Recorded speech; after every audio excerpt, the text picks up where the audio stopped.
Jemi rikthyer në studio, shikues nderuar, ndërkohë një tjetër komunikim të drejtë për drejtë do të kemi në këto momente me ish deputetin e Partisë Demokratike Ervin Salianji. Zoti Salianji, ju përshëndes. Përshëndetje. Fillimisht, qeveria po lehtëson masat e kufizimit ndërkohë nga pandemia, ju si e vlerësoni? Më duket hapi vonuar, më duket një çoroditie, më duket e paplanifikuar dhe më duket tërësisht sigur çfarë thot sot, nuk thot nesër. Është në një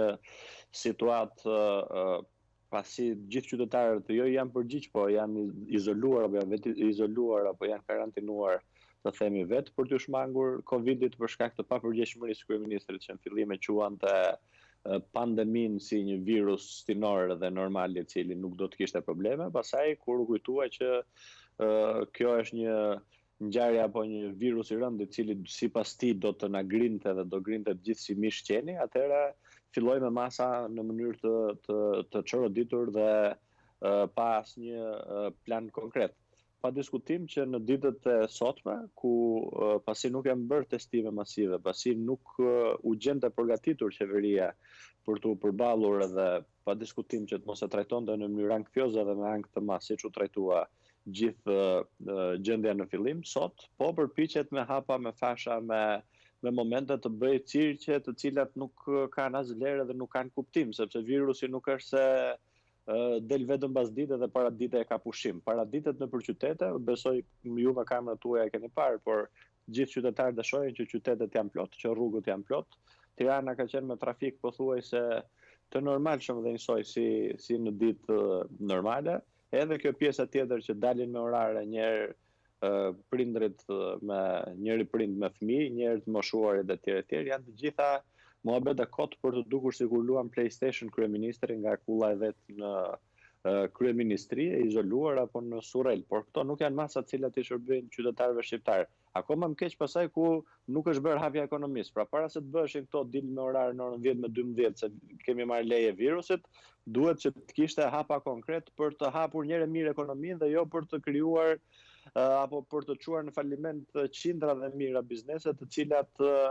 në fund klientelën e tyre, apo themi, apo gjithë pjesën që lën bosh në treg është një oportunitet për oligarkët të cilët në këtë periudhë janë majmur më shumë, janë paguar nga taksat e qytetarëve më shumë, I kanë marrë paratë e PPP-ve dhe të koncesioneve po njësoj, I kanë marrë paratë e tenderave po njësoj dhe po krijohet një situatë e cila mund të çojë në përplasje sociale të cilat askush nuk I dëshiron. Në qartë. Zoti Salianji, pikërisht në kohën e lirimit të masave kanë hyrë në fuqi edhe nenet e kodit të ri penal. Sa vlerë kanë këto ndryshime në kohën kur kemi kufizime të cilat tashmë nuk janë aq të rrepta sa në fillim? Po, në dienin time ato hyn në fuqi në datën 8 maj, si rregull, pasi të botohen në fletoren zyrtare, por nuk është kjo pasi janë botuar në fletoren zyrtare, por nuk është kjo çështje. Ato janë masa represive të cilat Edi Rama I mori dhe I ndërmori në një moment të caktuar për t'i pasur si një kërbash apo si një mjet kërcënimi për qytetarët apo për kundërshtarët apo për treguar që në këtë vend është ai personi I cili nëse nuk e dëgjon të vetë burgos nëse del, por para se të bënte këto nuk kanë vlerë ligjore apo nuk kanë vlerë praktike ndryshimet ligjore që janë bërë, sepse karantina e mbani mend ju, e mbajnë mend qytetarët që Edi Rama tha në fillim që do të jetë një karantinë e detyruar dhe vendi se ku do të karantinohen personat e prekur me Covid do të ishte shtëpia e pushimit të Ministrisë së Brendshme Kavaleshenca në Durrës apo ja. Sot nuk ka, jo vetëm në Durrës, por nuk ka askund, po ka një turp tjetër që edhe ata që janë apo që pretendohet që mund të jenë, që vini nga jashtë shtetit, dhe pretendohet apo po themi duhet të kalojnë fazën 14 ditore të karantinës, paguajnë me paratë e tyre deputet të Partisë Socialiste dhe kanë gjetur qeveria edhe këtë formë si një formë se si zhvasin lekët e qytetarëve. Kështu që ndryshimet janë të pavlera në thelbe dhe nuk kanë asnjë lloj sensi dhe nuk kanë asnjë lloj vlere praktike përveç kësaj tymnajes të madhe dhe situatës për të krijuar Ramës këtë favorin apo këtë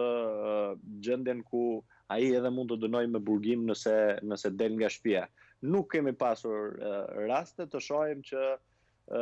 qoftë edhe të testohen apo të provohen këto ndryshime tek këta që bëjnë vrasje për shembull. Kemi parë këto kohë vrasja në çdo qytet, njësoj kanë lëviz të lirë kriminalet, njësoj kanë lëviz të lirë banditët, njësoj lajnë hesabet me njëri tjetrin, se e shesin si sukses të madh që mbledhin kufomat dhe kapin pasaj në një prej ekzekutorëve, ndërkohë që ka ndodhur dhe po ndodh ajo që themi ne, që krimi e vazhdon aktivitetin e tij normalisht dhe jo vetëm si aktivitet kriminal, por edhe si larje e sapesh, pasi nuk ju dalin pazaret me njëri tjetrin, dalin mes qyteteve dhe në mes të rrugëve kryesore dhe kryejnë aktivitetin e tyre kriminal po njësoj. Në gjykimin tuaj, a ishte realisht i nevojshëm ky bllokim total duke patur parasysh kurbën e epidemisë në vendin tonë? Po shko, në fillimet e veta ne kemi kërkuar që në po 2 javë para se sa të ndodhte, para datës 8 në mos gaboj, kur është ndërmarrë apo kur qeveria kërkoi bllokimin e të gjithë po themi jetës në aktiviteteve publike, aktiviteteve me shumë njerëz, për shkak të një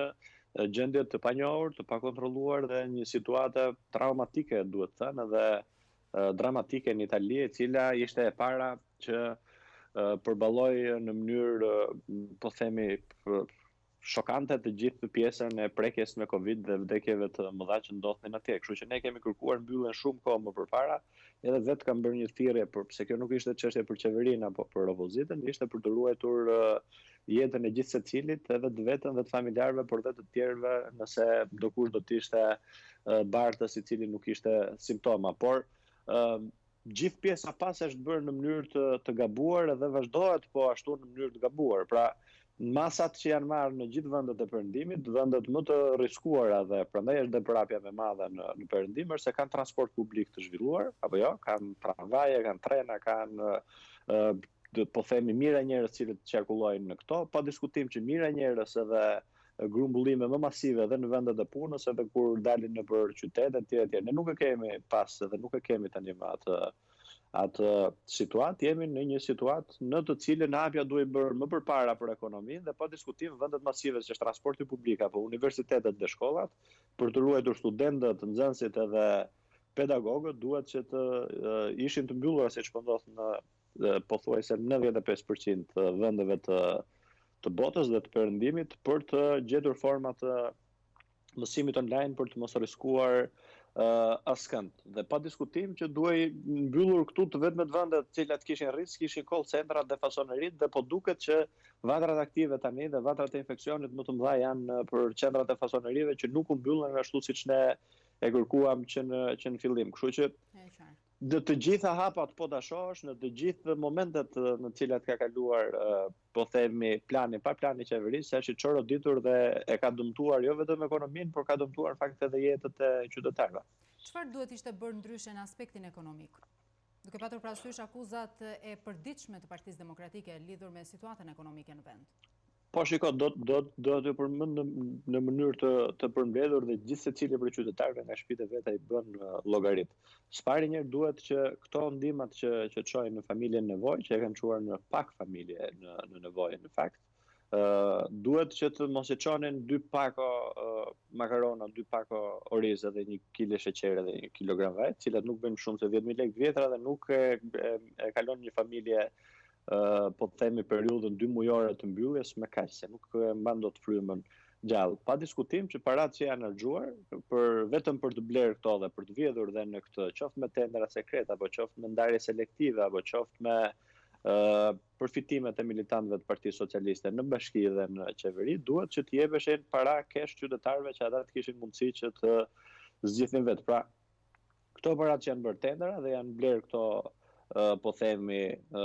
ushqimet, mund të çoheshin për të gjithë pjesën e familjeve që ka folë kryeministri, por që nuk i ka çuar, po që thotë diku te 200.000 familje, mund të çojë nga 140.000 lekë të vjetra, apo nga 130.000 lekë të vjetra për familje, që secila prej familjeve edhe të kishte mundësi për të paguar edhe faturat qeveria sot nuk ja u ka lehtësuar dot, siç është energjia dhe uji, apo taksat tjera, apo edhe për të zgjedhur vetë se çfarë ushqimesh edhe se si mundet që të bëjnë një ekonomizim në këtë gjendje kaq të keqe. Së dyti, bizneset nuk duhet të trajtoheshin në mënyrë të tillë, nuk duhet të bëjë një hapje selektive e bizneseve dhe të krijojë një tension për to, dhe duhet ishte më përpara hapja, duke mbyllur, po themi, dhe siç e kemi theksuar, të gjithë ato që kanë rrezik të madh që nuk shmangin dot distancimin social, siç ishin fasonerit dhe call centrat, aty ku nuk ishte mundësia për të distancuar në mënyrë të sigurt për punonjësit e tyre. Nga ana tjetër, pa diskutim që duhet të hidheshin shumë më shumë para. Sot bizneset e vogla kanë marrë për të gjithë periudhën, pothuajse 3 mujore derisa të vi momenti i hapjes së bizneseve, 400.000 lekë të vjetra, ndërkohë që vetëm taksa sigurime shoqërore dhe shëndetësore i kanë paguar qeverisë dhe shtetet shqiptare më shumë në këtë periudhë se sa 400.000 lekë. Kështu që është një tallje e madhe. Nuk po themi fitimin e munguar, nuk po themi risku, nuk po themi që konkurrojnë në mënyrë të pandershme nga oligarkët që paguhen sot, por duhet paguheshin më shumë. Dhe pa diskutim që duhet që është të quajtur paga tjetër po e quajmë e luftës, që ishte paga për punonjësit të cilët ishin larguar nga kompanitë e mëdha, nuk duhet të ishte si një formë që ndihmonte vetëm bizneset oligarkike, por të gjithë biznesin e madh dhe sektorin strategjik për të ndihmuar në këtë situatë vështirë, sepse ata janë gjeneruesit e vendeve të punës në këtë vend dhe po ato bizneset do të kenë nesër në punë mira punonjës të cilët duhet të ndihmohen. Dhe thënë këto, sot nuk është folur nga qeveria fare, por duhet që të kishte kujdes të madh për një sektor të madh për Shqipërinë, të jetik, që është sektori bujqësor, ku nuk ka asnjë ndihmë, por jo vetëm që nuk ka asnjë ndihmë, por ju janë prish apo janë hedhur nëpër kanale dhe lumenja apo i kanë nëpër magazina produktet e tyre, të cilat nuk ju janë shit për shkak të gjendjes, po ndërkohë nuk lejohet të dalin jashtë as për të punuar tokën dhe për të humbur sezonin dhe rrjedhimisht edhe prodhimin për vitin e ardhshëm. Kështu që nuk ka asnjë paketë ndihme, pavarësisht se sipas statit të qeverisë dhe sipas qeverisë janë pothuajse 450.000 punësuar apo të vetë punësuar në sektorin bujqësor. Dhe janë lënë po njësoj me çmime më të rritura të pesticideve, të farave dhe të gjithë pjesës tjetër të cilët pa të cilët fermerët do ta kishin të pamundur dhe kanë të pamundur në fakt që të mbjetojnë. Kështu që këto duhet të ishin masat kryesore që duhet të ishin marrë, përveç se kujdesit që duhet të ishte paraprak për të pasur dhe për të siguruar të gjithë mjetet dhe medikamentet e domosdoshme për spitalet. Zoti Salianji, ju ndërkohë keni akuzuar drejt për drejt kryeministrin Rama se po përdor pandemin për përfitime direkte për të, por edhe njerëzit e tij. Ku e shihni këtë dhe në çfarë aspekti? Po së pari, të gjithë dhe për të gjithë ka kërkuar kryeministri që të bëhet sakrifica. Madje ka shkuar deri aty sa dikush thoshte në mënyrë të çmendur që dhe ne kemi bërë grevurie, pra nuk është në gjë madhe të rish 19 ditë pa ngrënë. Pra duhet sepse lufta i ka këto. Dhe ndërkohë që lufta kërkon që të ketë sakrificë për pothuajse deri në vetëlim për jetën për shkak të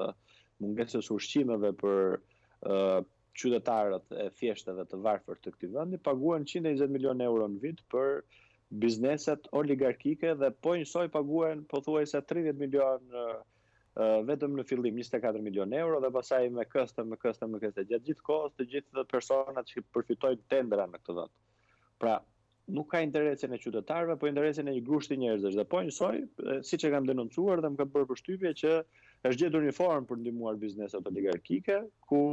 është bërë një kontratë me spondensit dhe punëmarrësit. Kjo e çuar nga drejtoria e punës, nga zyra e punës e qeverisë, e cila ju ka thënë këtyre bizneseve që bëni këtë kontratën e ndërmjetme dhe quhet i pezulluar punëtori, në formë që nuk e njeh kodi i punës, sepse nëse largoheshin nga puna do të merrenin 3 muaj pag nga punëdhënësi, ndërkohë që me këtë formën që quhet pezullim, Edi Rama gjeti një formë tjetër dhe tha të gjithë ata që janë pezulluar, pra të gjithë ata që kanë bërë këtë kontratën do të marrin paga, ndërkohë që gjithë bizneset e tjera do t'i paguajnë vetë ose do të shkojnë drejt falimentit ose do të shkojnë drejt largimit nga puna pa marrë asnjë gjë në këmbim punëtori. Kështu që duket qartë as interesi i Edi Ramës për të bërë para në këtë situatë, për të rritur dhe për të marrë me 4 fish apo me 5 fish gjithë po themi që nga pakot ushqimore edhe deri tek pajisjet mjekësore për të përfituar në mënyrë të tmerrshme në këtë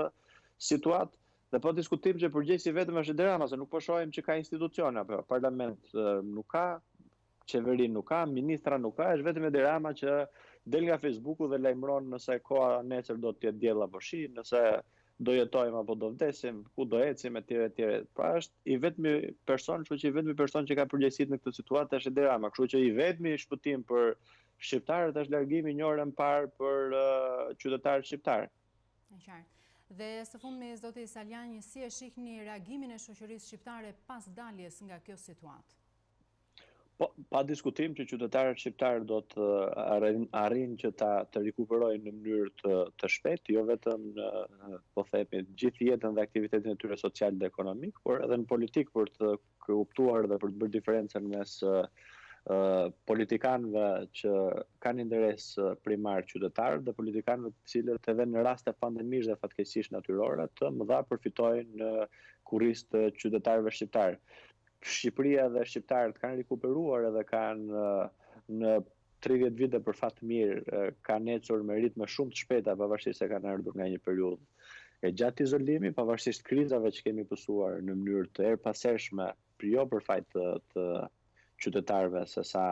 për fajt të politikës, por rikuperimi dhe energjia dhe potenciali që kanë qytetarët shqiptarë dhe të gjithë banorët e këtij vendi bën që Shqipëria të ketë një të ardhme të sigurt në çdo moment dhe që ekonomia dhe gjithë jeta të rikuperohet në mënyrë shumë të shpejtë. Dëshira për të jetuar është shumë e madhe në këtë vend, kështu që besoj që kjo do të shërbejë shumë për të ecur përpara dhe për t'ia dalë. A mund të themi se do të ketë rritje të rasteve të kriminalitetit pas daljes nga pandemia, duke patur parasysh edhe ngjarjet e fundit kriminale në Durrës dhe në Tiranë? Nuk kanë lidhje me pandeminë ngjarjet në Durrës, në Tiranë apo kudo ku ka pas edhe në Vlorë edhe në Shkodër edhe në Lezhë. Ato janë të gjitha problematika që vijnë për shkak të degradimit të rendit dhe të sigurisë publike në këtë vend, për shkak të fuqizimit të grupeve të ndryshme kriminale. Nëse në fillim ishin të kontrolluar vetëm një apo dy, tani duke u zgjeruar dhe duke u bërë shumë banda kriminale, sepse e liroi fare që me kanabisin qeveria duke e fuqizuar dhe më pas me çdo person nga këta që afrohen dhe futen ose në politikë ose përdoren për të vjedhur edhe për të vjedhur vota dhe për të ndihmuar edhe për të blerë zgjedhësit në zgjedhje për të ndihmuar Ramën. Tani do të vijë situata ku ata do të lajnë sa vetëm njëri tjetrin siç ka ndodhur dhe nuk ka të bëjë as me kohë pandemie kjo, por ka të bëjë me humbje në kontrollit në territor të policisë shtetit dhe kontrollin e territorit nga ana e bandave dhe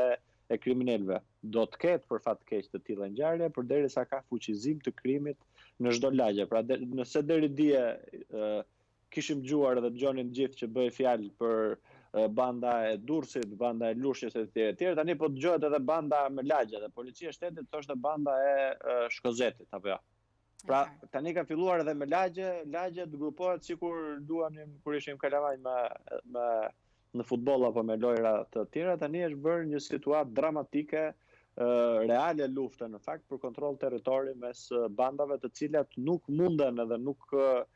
kanë për të pasur asnjë problem me këtë qeveri, vetëm një qeveri e re e cila ka prioritet luftën ndaj krimit dhe korrupsionit dhe shtypjen reale të tyre me forcën e ligjit do të bënte që gjendja e kriminalitetit të binte në këtë vend dhe të kishte më shumë prioritet jeta e qytetarëve se sa jeta e banditëve. Zoti Salianji, ju falenderoj. Kënaqësia ime. Kemi qenë me deputetin e Partisë Demokratike Ervin Salianji lidhur me situatën e pandemisë në vendin tonë, si edhe menaxhimin sipas zotit Salianji nga ana e qeverisë Rama. Do të kalojmë në publicitet.